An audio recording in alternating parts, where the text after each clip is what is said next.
sudah dengar beberapa minggu ini tentang extra mile. Hari ini kita baca lagi ayat yang sama di dalam Matius pasal 5 ayat 41. Matius pasal 5 ayat 41.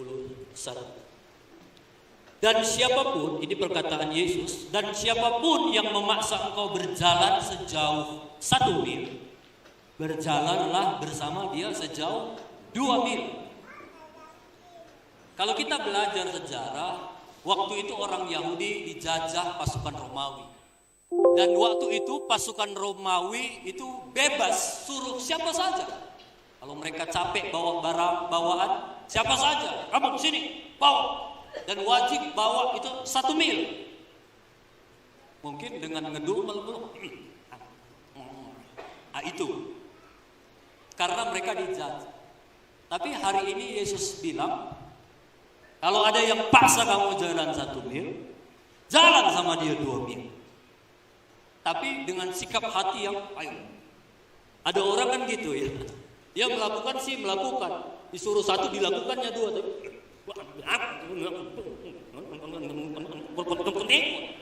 Tuhan nggak mau gitu. Tuhan jalan 2 mil dengan hati, respon yang benar. Dari ayat ini Tuhan ngajar kita extra mile. Lebih dari yang diharapkan. Ayat 46. Apabila kamu mengasihi orang yang mengasihi kamu, apa upahmu? Bukankah pemungut cukai juga berbuat demikian? Kalau kita sayang sama orang yang sayang sama kita, apa lebih kita? Apa upah kita? Sama aja. Kau datang pestaku, aku datang pesta. Kau kasih pertamamu 50.000, ku kasih 50.000. Barter, apa lebihmu, apa upahmu, kata Yesus. 47. Dan apabila kamu memberi salam kepada saudaramu saja, apa lebihnya daripada perbuatan orang lain? Bukankah orang-orang yang tidak mengenal Allah pun demikian? Jadi dari ketiga ayat ini jelaslah Tuhan Yesus mau semua jemaat TOPC di sini harus lebih dari yang diharapkan. Jangan rata-rata, jangan di bawah rata-rata, harus ekstra, lebih. Itu yang Tuhan mau. Karena Yesus juga lebih. Yesus lakukan semua lebih. Yesus kasih makan 5.000 orang dengan 5 roti 2 ikan, sisa 12 bakul, lebih. Yesus nggak bilang, Bu, ini kan kita pas-pasan ini, Bu. Ibu bawa 3 anak, tolong ya makannya dikongsi-kongsi ya, nanti nggak cukup. Enggak. Makan sampai semuanya keteng, kata orang baru. Kenyang, butuh. Itu Yesus. Dan selalu waktu dia disalib, dia nggak salah dipersalahkan. Apa respon Yesus? Lebih dari orang biasa. Kalau orang biasa, kalau dipersalahkan ada 3 respon. Yang pertama, kalau mau jahat sama aku balas lebih jahat sama kau. Nah, mungkin kita nggak lakukan seperti itu lagi yang pertama. Yang kedua ini yang sering kita lakukan orang-orang Kristen. Kalau kau jahat sama aku, tiba-tiba bang, nggak lawan aku tapi Tuhan lawan. Itu rata-rata. Tapi yang Yesus lakukan, Bapak, ya udah ditampar, diludahi, pakai bau tersakit. Bayangkan duri itu menancap dan itu panas terik, darah itu mengalir. Mungkin karena panas terik udah kering, udah kerak darah Yesus, ditusuk lambung. Yesus lakukan lebih dari manusia. Bapak, ampuni mereka, sebab mereka nggak tahu apa yang mereka perlu. Itu ekstra mile. Berkat Tuhan nggak ada di atas nomor 1. Berkat Tuhan nggak ada di atas ibadah imbangmu, nggak ada itu. Berkat Tuhan selalu ada di atas ekstra mile, lebih dari rata-rata. Bilang kiri kanan, lebih dari rata-rata. Hari ini saya mau mengingatkan kita, hari-hari ini ada satu spirit yang mengikat anak-anak Tuhan sehingga dia tidak excellent, tidak di atas rata-rata, tidak extra mile. Namanya spiritnya itu nggak dosa, nggak salah, tapi ini harus dibuang dari hidup kita. Itu udah jadi kebiasaan kadang-kadang. Namanya spirit of mediocrity. Biasa saja. Orang yang mediocrity dia akan suka bilang, ya gimana biasa gitu gini udah hebat ini. Itu mediocre. Ciri-cirinya yang pertama orangnya netral. Kalau kamu bawa mobil itu ada persnelingnya, ada netral. Kalau netral berhenti, nggak maju nggak, mundur nggak, itu netral. Orang Kristen yang netral, maju nggak, mundur nggak, netral. Dan saya mau bilang banyak orang Kristen model seperti ini, maju nggak, mundur nggak, iya, ngobaci, biasa-biasa. Tuhan nggak mau kita biasa-biasa, kita harus maju. Orang yang netral kalau rapat ditanya, gimana pendapat? Ngikut aja. Gimana kata yang rame, aku ngikut saja. Orang model gini gak usah diundang rapat, ngabis-ngabisi sene aja itu. Kalau saudara diundang rapat, harus punya pendapat. Nah itu, ya jangan netral. Yang kedua, suam-suam kuku. Ini ditulis di kitab Wahyu pasal 3 gitu ya. Ada 2 aliran sungai, 1 aliran air panas, 1 air dingin. Air panas itu mengandung belerang, bisa jadi obat. Air dingin itu bisa jadi air minum, air mandi. Jadi ini sama-sama berguna. Tapi ketika mereka ketemu di satu titik yang namanya Laodikia, air itu jadi suam-suamku, panas enggak, dingin enggak. Dan air itu enggak kepake jadi apapun lagi. Firman Tuhan bilang, orang suam-suam kuku dimuntahkan. Nggak terpakai, nggak ada guna. Kalau kita jadi anak Tuhan, pengikut Kristus, itu kalau panas-panas, dingin-dingin, semua ada fungsinya itu. Jangan suam-suam kuku. Ibadah-ibadah, tapi main judi jalan terus. Sambil kocok buka gini, dalam nama Yesus. Setengah-setengah orang model gini nggak akan bisa dipakai Tuhan, dahsyat. Jadi jangan suap-suap. Apalagi ciri mediocre, rata-rata, asal-asalan.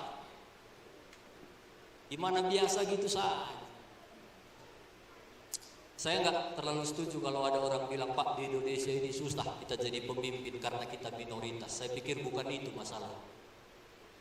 Jujur, walau berat saya mengucapkannya, ternyata banyak orang-orang Kristen ternyata hidup rata-rata. Bahkan maaf, ada yang di bawah rata-rata. Dan dunia ini, Indonesia ini, negara ini, di mana gereja ini juga hanya bisa diubah oleh orang yang hidup di atas rata-rata. Jadi harus kita hidup di atas rata-rata. Semua harus di atas rata-rata. Tepuk tangan atas rata-rata. Maksud saya kalau kamu ibadah tepuk tangan di atas rata-rata. Saya tadi lihat ada yang semangat, ada yang rata-rata, ada yang di bawah rata-rata. Orang udah ini. Itu harus dicabut hari ini, dibuang. TOPC itu dikenal Tower of Praise, puncaknya pujian. Kalau pujian itu enggak gini. Kalau menang tim bola itu ada kan kayak gini. Gol, gitu. Itu bottom of praise. Di bawah lagi bukan TOPC. Ini TOPC. Harus praise. Semangat. Nanti kalau ada yang gak semangat, bilang angkat. Karena itu yang Tuhan mau. Tepuk tangan pun harus di atas rata-rata. Semua harus di atas rata-rata. Anak-anak sekolah, saya lihat banyak anak-anak muda belajar di atas rata-rata. Jangan mau ikut-ikutan. Orang malas belajar cabut, kita jangan, harus di atas rata-rata. Orang malas belajar, kita belajar. Orang sibuk main skater, kita enggak, jam tidur-tidur. Banyak orang jam 2, jam 3 pagi masih skater. Kemana-mana bagi chip. Kiranya kita chip. Harus di atas rata-rata. Saya hamba Tuhan, saya kuliah. Waktu itu, bukan sekolah pendetanya, kuliah saya kuliah. Saya cum laude. Bukan sombong, ini bukan pendeta kaleng-kaleng.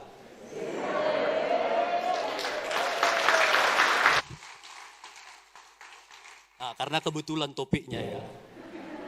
Kebetulan topiknya kita harus jaga serat-serat. Orang malas-malas waktu saya kuliah itu. Orang sibuk semua di kedai. Gitar-gitar, warnet. Saya nggak mau. Saya belajar, waktunya tidur saya tidur, waktu doa saya doa. Dan saya mengalami banyak pertolongan Tuhan, promosi Tuhan. Ketika kita mau extra mile, lebih dari rata-rata. Amin? Bilang kiri kanan, jangan amin-amin saja. Lakukan. Yang bekerja, bekerjalah extra mile. Masuk jam 9, sebelum jam 9 datanglah ke kantor. Jam 5 pulang, jangan sebelum jam 5 kamu pulang. Lewat jam 5, itu namanya extra mile. Jangan tuntut, gajiku kok segini, gajiku kok segini, maunya naik, maunya. Buatlah kinerja kita extra mile. Sampai kantor kita merasa, aduh terlalu kecil gajinya kalau segini. Lihat cara kerjanya yang extra mile. Harus cara kerja kita yang dinaikkan, bukan demo naikkan gaji. Demo itu bawah rata-rata. Kalau mau naik gaji, naik tingkat, ekstra lebih dari yang diharapkan. Apalagi ciri yang lain, ahli cari alasan. Gak usah banyak alasan. Kenapa terlambat? Aduh Pak, hujan Pak. Kenapa nggak siap PR? Aduh mati lampu. Gak usah disalahkan. Sekalipun alasan kita itu benar, orang yang punya spirit extra mile, dia nggak akan banyak alasan. Ya, saya salah kali ini. Apalagi safety player, cari aman, nggak mau konflik. Ah udahlah, temanku udah salah, biarin lah. Nanti ku tegur dia sakit hati, biarin lah. EGP, spirit EGP harus dibuang dari gereja ini. Karena Tuhan Yesus juga peduli sama kita. Kalau ada teman kita yang salah jalan, tegur dia dengan kasih. Jangan cari aman, nanti aku gak dibicarainnya lagi, siapa lagi kawanku. Udahlah EGP, itu spirit mediocrity yang harus dibuang dari hidup kita. Apalagi pasif. Kalau gak disuruh, gak kerja. Udah tahu minum gini, udah mau jatuh nih. Semua orang gak lihat, cuma dia, aduh mau jatuh, aduh biarinlah, gak disuruh, gak enak. Itu spirit of mediocrity. Harus dibuang. Kita jadi anak Tuhan harus aktif, harus kreatif, harus inisiatif. Itu yang Tuhan mau. Karena Tuhan kita juga Tuhan yang kreatif. Lihat cara Tuhan menyembuhkan, beda-beda. Gak selalu tumpang tangan. Enggak orang, sekali ini Yesus pasti tumpang tangan. Enggak, orang bingung, sekali ini apa lagi? Sekali ini apa lagi? Hari ini tumpang tangan, besok orang datang, mungkin diginikannya kepala, doakan aku. Udah dah pulang kau, udah sembuh anakku, kata Yesus kan. Enggak tumpang tangan, enggak kreatif, sampai rumah sembuh. Ada orang yang udah lumpuh pakai tilam, Yesus enggak pegang apa-apa. Angkat tilamnya, jalan. Jalan. Orang bilang bayar pajak, Yesus bilang, mancing kalian, nanti dalam mulut ikan ada uang. Orang mancing, ada uang dalam mulut ikan. Lihat cara Yesus itu kreatif. Dan sampai hari ini Tuhan yang kita sembah itu Tuhan yang nyata, Tuhan yang hidup. Kalau kita minta kreatifan dari Tuhan selalu kasih. Minta sama Tuhan. Tuhan itu sumber segala sesuatu. Amin. Bilang kiri kanan, kita harus kreatif. Mama-mama kreatif lah. Masak kreatif, jangan gulung gadung terus. Kali gulung gadung dicapcai boleh juga, sekali disemur. Model yang terbaru itu namanya kreatif. Bapak-bapak pun kreatif lah. Jangan cara merayu istri, memuji istri gitu aja dari dulu sekarang sampai selama-lamanya. Sampai istri kita tahu, Bapak ada maunya. Itu jangan gitu Pak. Kreatif. Minta sama Tuhan sumber kekreatifan itu. Nah, kenapa seringkali ada hari-hari ini kita suka dengan raha, angkat telur, cari muka? Karena orang-orang yang seperti ini, dia pengen naik, tapi dia nggak mau punya spirit extra mile. Nggak bisa. Kalau kita mau naik, Tuhan bilang setia dulu perkara kecil. Artinya biasakan jadi gaya hidup extra mile. Maka dari situ Tuhan akan tambahkan perkara besar, perkara besar, perkara besar. Kenapa ada pencitraan? Kenapa ada angkat-angkat telur? Karena dia mau naik, tapi nggak mau ekstra. Makanya Ahmad Albar bilang, dunia ini panggung sandiwara, semuanya mudah berubah. Ada peran wajar dan ada peran berpura-pura. Mengapa kita bersandiwara? Kenapa nggak coba extra mile saja?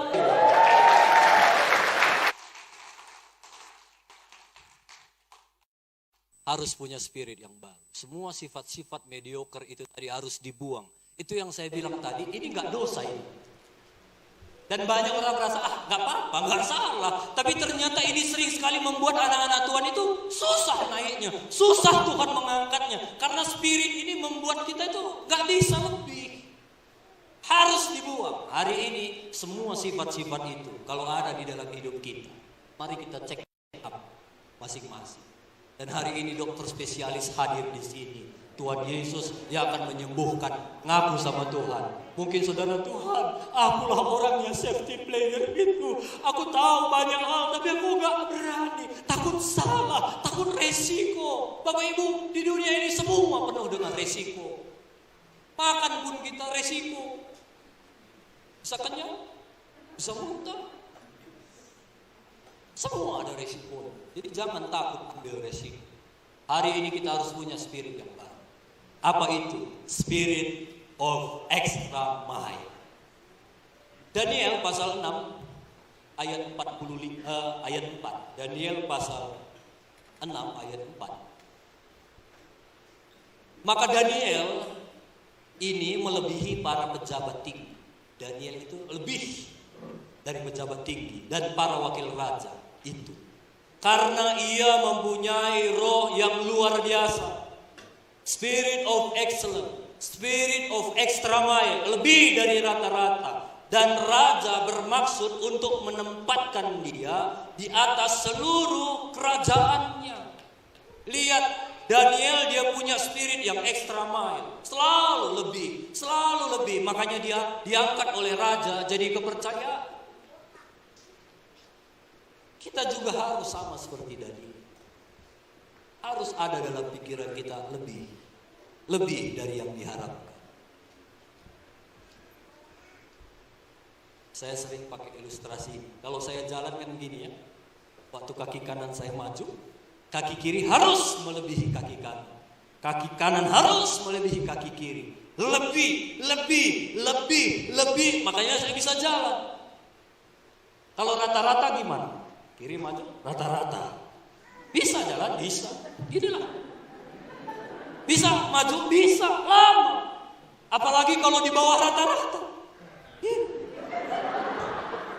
Bisa, lama. Dan Tuhan gak mau itu. Tuhan mau kita lari sampai tujuan. Dan untuk lari itu harus punya spirit extra mile. Lebih. Dan itu yang prinsip ini dipakai oleh perusahaan apa saja. Termasuk perusahaan handphone. Saya ingat handphone saya pertama waktu kuliah 825 Nokia. Bunyinya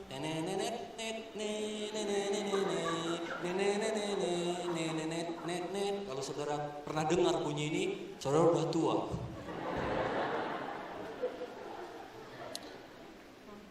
Lalu masuk itu Nokia, lalu masuk Sony Ericsson, dia ciptakan polyphony. Semua orang beralih, masuk lagi Nokia, kita juga bikin polyphonic. Lalu terus bersaing. Lalu masuk MP3. Waktu itu nada ring bisa MP3 walau sepotong-sepotong hanya beberapa detik.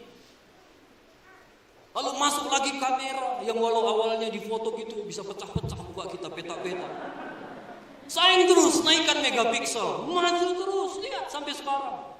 Tiba-tiba masuk BlackBerry, dia unggulkan BBM. Wah, semua turun. BlackBerry naik. Lalu Nokia mulai coba lagi ikut pasang aplikasi BBM. Semua orang beralih lagi ke Nokia. Terus sampai hari ini Samsung, Oppo, iPhone, semua lomba nih. Selalu lebih dari yang lain, lebih dari yang lain. Siapa yang lebih, dia yang akan selalu dikejar-kejar. Harus selalu punya lebih. Kalau enggak, kita akan ketinggalan. Tadi saya cerita-cerita. Saya udah keliling ke beberapa gereja. TOPC bagi saya satu gereja yang banyak. Saya belajar di gereja ini. Saya sampai di sini langsung kemarin beberapa waktu lalu saya sampai di sini hujan. Ada langsung yang payung. Tadi ada yang parkiri, langsung sampai gereja, ayo ada yang semprot tangan. Pak, ini minumnya Pak, ini Pak. Lalu habis ini kami makan mie. Ini saya masih kenyang nih. Top. Tapi saya bilang, TOPC-nya harus tetap lebih. Kalau enggak, akan banyak ini terus orang belajar. Saya juga belajar ini. Saya akan belajar lebih lagi. Jangan pernah merasa puas, harus lebih lagi. Walau kita sudah lebih, harus lebih lagi. Harus lebih lagi. Dan jangan takut kehilangan ide. Tuhan Yesus itu sumber ide, sumber segala sesuatu. Kalau kita minta kepada Dia, selalu ada hal-hal yang baru yang akan bisa kita lihat. Saya akan tutup dengan satu kisah seorang yang bernama Ribka. Ribka ini dia punya spirit of extra mile. Kejadian pasal 24 ayat 18. Jadi satu kali Abraham ini sudah tua, dia bilang sama pembantunya, pergi kau ke kampung, ke Nahor, coba lihat di sana, nanti satu orang perempuan cari untuk jadi mantuku, istrinya anakku Isa. Si pembantu nanya, siapa? Pokoknya pergi kau. Kan susah ya. Disuruh pergi ke Nahor, cari perempuan gak punya inisial, gak punya beru, ya minimal kan beru ginting. Atau rumahnya dekat Jambur, cat rumahnya warna biru, minimal kan gitu. Ini enggak, pergi saja kau. Jadi dia begini,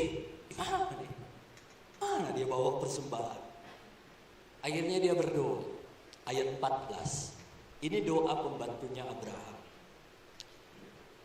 Kiranya terjadilah begini bagi anak gadis kepada siapa aku berkata, tolong miringkan buyungmu itu supaya aku minum. Dan menjawab, minumlah dan unta-untamu juga akan kuberi minum. Dialah kiranya yang kau tentukan bagi hambamu Isa.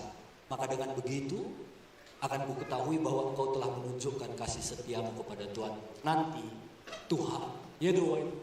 Kalau misalnya aku minta minum sama seorang perempuan, kalau dia kasih aku minum, dikasihnya unta aku minum, berarti itulah pilihan Tuhan. Dia takut pilih-pilih tebu dan si macikna. Makanya dia berdoa. Dan ayat 15, dahsyatnya Tuhan kita, sebelum ia selesai berkata, belum selesai doa ini, Tuhan udah kasih jawaban. Maka datanglah Ribka, beruginting beberikaro, pemudi TOPC yang setia, yang lahir bagi Betuel, anak laki-laki Milka, istri Nahor, saudara Abraham, buyungnya dibawanya di atas bahu. 16.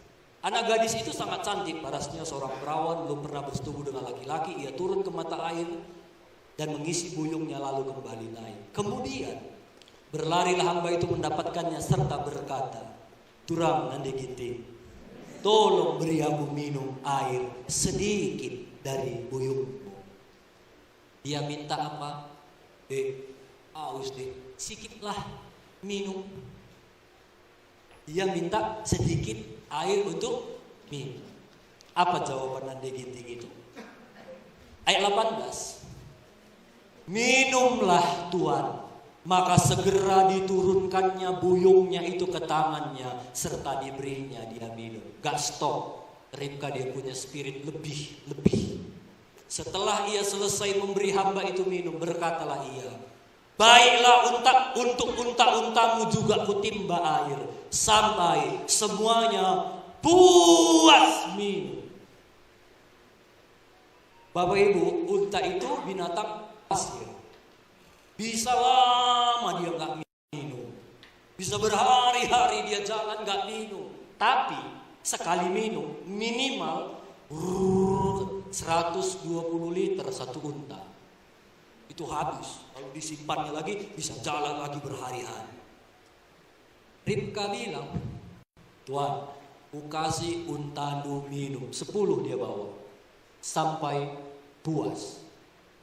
Enggak ala kadarnya. Kalau ada kadarnya kan kasih aja 1 gelas aqua nih, minum-minum ya. Ya tersatu-satu ya cukup. Tapi Ribka dia enggak ala kadarnya, spiritnya bukan ala kadarnya, spiritnya lebih dari yang diharapkan. Extra mile sampai puas. Ayat 20. Kemudian segeralah dituangnya air yang dari buyungnya itu ke dalam palungan, lalu berlarilah ia. Dia lari ngambil air ke sumur untuk menimba air dan yang ditimbanya untuk semua unta itu. Bayangkan mau dikasih minum 10 unta. Satu unta minum sampai puas 120 liter. Kalau 10 unta 1.200 liter. Satu tangki mobil abadan itu. Itu yang harus diambil seorang perempuan. Berapa liter lah perempuan bisa ngangkat air. Kita bikinlah 1 galon. Kalau kamu angkat 1 galon isi 1 tangki 1.200 liter berapa lama? Dan Ribka melakukannya dengan berlari. Oh, minum. Haus kalian ya. Enggak 2 kali lari, ketiga kali, aduh nyesal. Makin lama makin ini.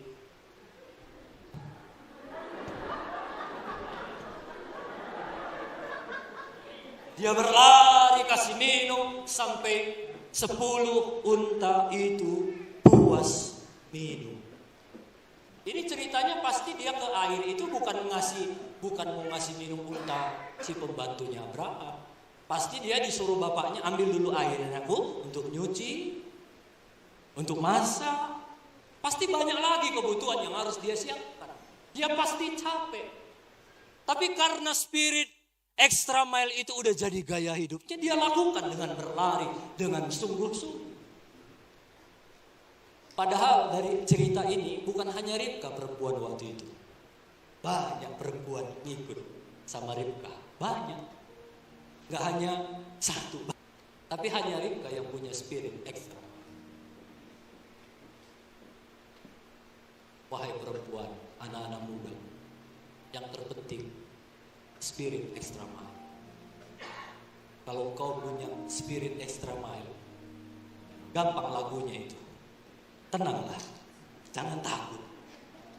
Tapi kalau kita udah malas, gak punya lagi spirit extra mile, harus punya spirit itu. Lihat ayat 22. Setelah unta-unta itu puas minum, maka orang itu mengambil anting-anting emas dan setengah sikal beratnya dan sepasang gelang tangan yang 10 sikal emas berat, serta berkata, siapa engkau? Baik katakan kepadaku, adakah di rumah ayahmu tempat bermalam bagi kami? Dia udah dapat perhiasan nih, ini nih, dapat berkat Tuhan, dapat promosi nih, karena kamu extra mile. Lalu si pembantu itu nanya lagi nih, Dek, ada nggak tempat nginap di rumah? Yang dia tanya apa? Tempat nginap.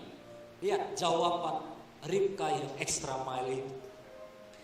Ya, ayahku Betuel anak Milka yang melahirkan bagi Nahor. 25. Lagi kata gadis itu, baik jerami, baik makanan unta, banyak pada kami. Tempat bermalam pun ada. Yang diminta tempat bermalam, jerami pun ada, makanan banyak pada kami. Saya mulai berpikir, ini Ribka kok terlalu berani ya mengiyakan orang nginap di rumahnya tanpa seizin bapaknya. Dia gak kenal ini sama pembantu Abraham. Kalau saya punya anak perempuan, ada bapak-bapak ngomong sama dia, Dek, bisa Pak aku nginap di rumah? Gak dikenal. Kalau anakku bilang, bisa Pak, bisa. Tanya aku dulu. Kan gitu. Harusnya Ribka kan tanya bapaknya dulu. Ini ada tempat makan pun ada. Ulah biar Pak. percaya kenapa ini dilakukan Ribka. Ini sudah menjadi gaya hidup keluarganya Ribka, sama kayak bapaknya. Saya percaya kejadian ini mungkin bukan baru pertama itu terjadi. Mungkin itu udah sering mereka tolong orang, udah sering extra mile. Sampai Ribka itu pun yakin, kalau ku iakan pun sampai rumah nanti bapakku juga pasti senang. Karena itulah nilai-nilai yang ditanamkan ayahnya Ribka. Wow, dahsyat.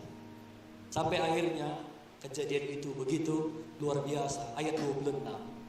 Lalu berlututlah orang itu dan menyembah Tuhan serta berkata, terpujilah Tuhan Allah Tuanku Abraham yang tidak menarik kembali kasih setianya daripada Tuanku. Waktu pembantu Abraham itu lihat ada seorang Ribka.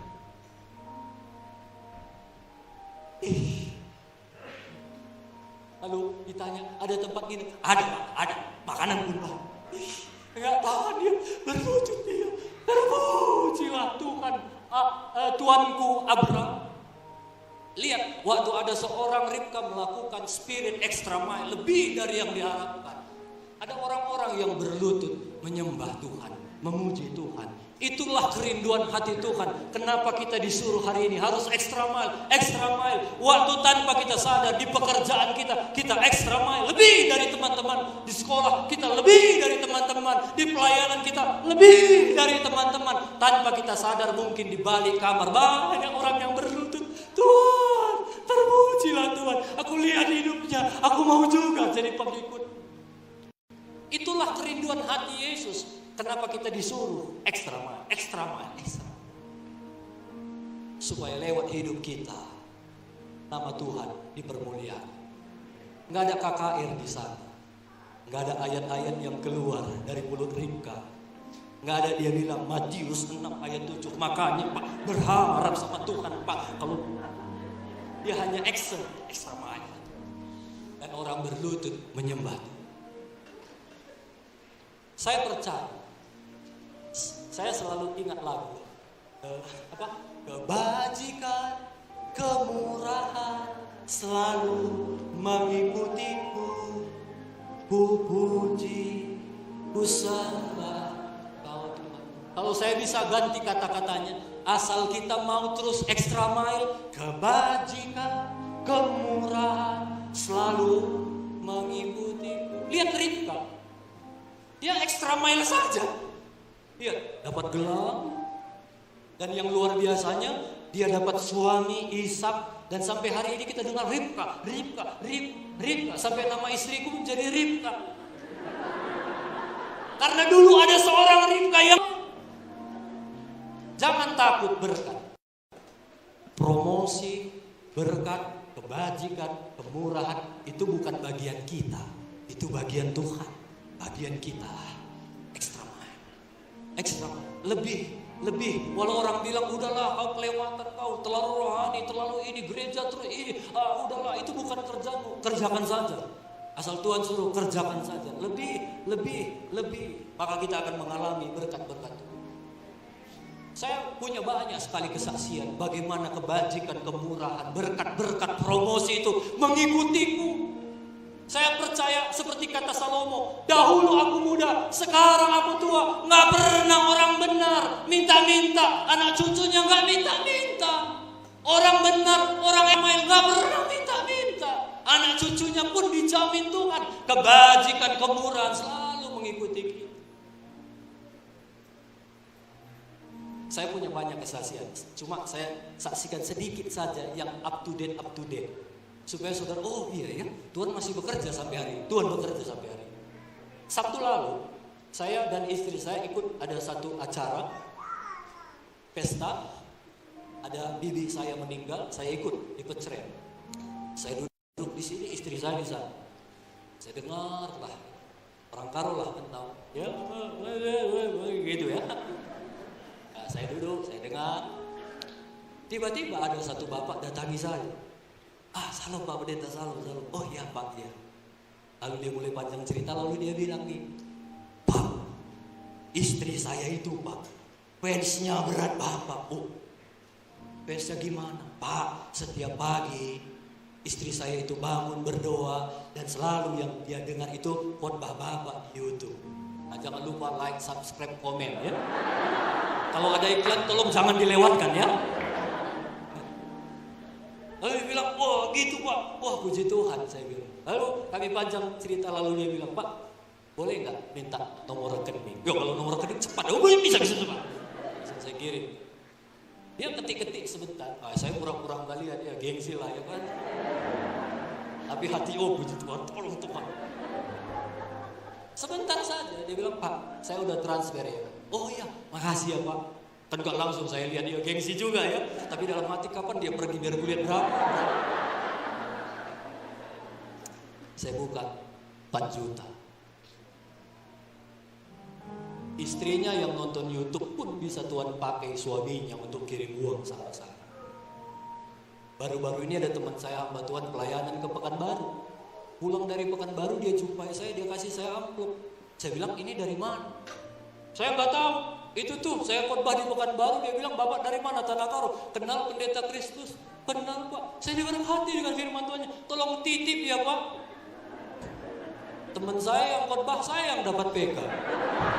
Kebajikan, kemurahan selalu mengikutiku.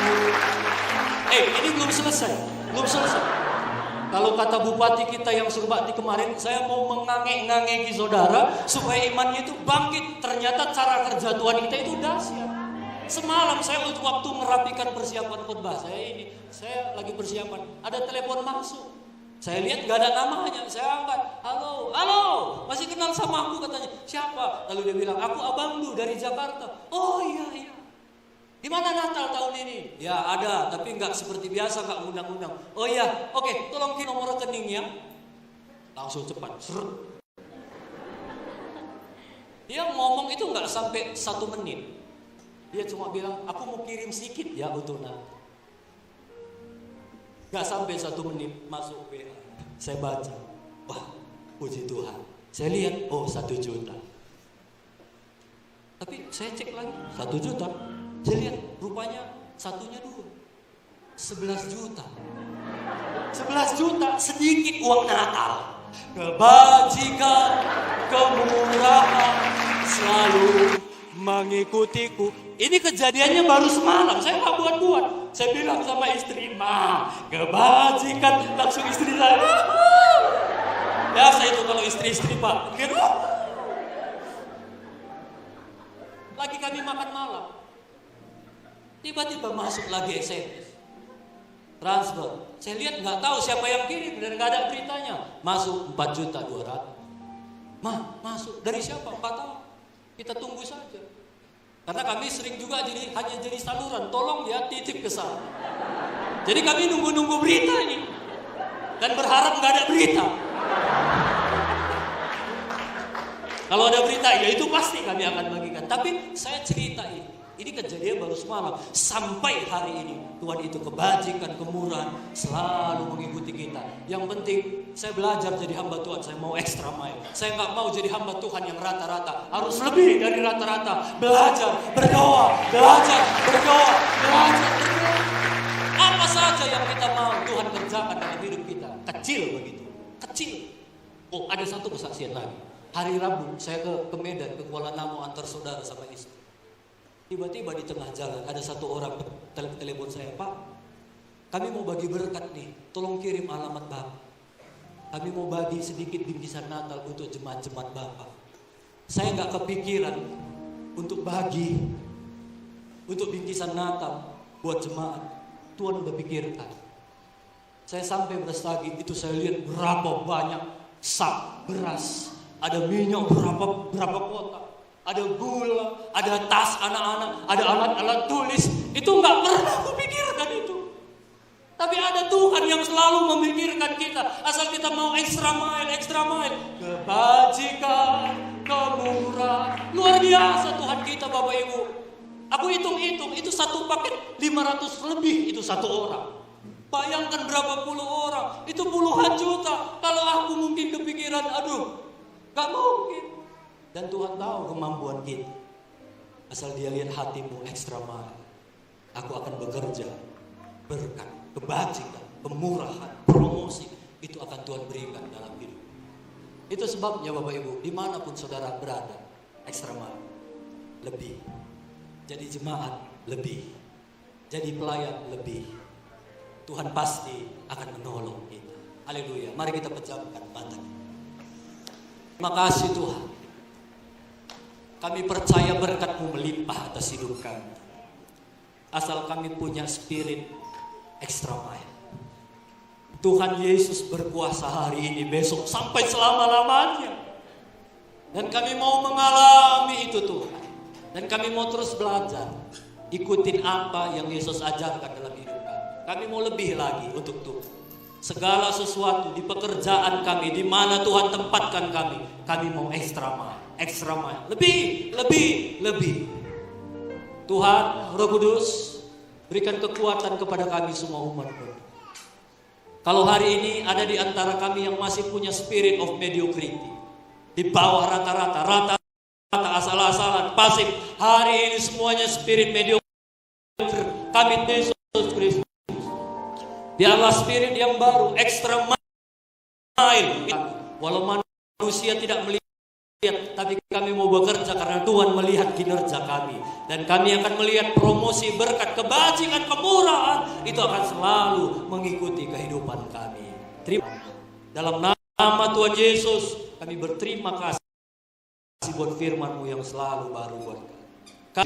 Haleluya. Amin. Tuhan memberkati.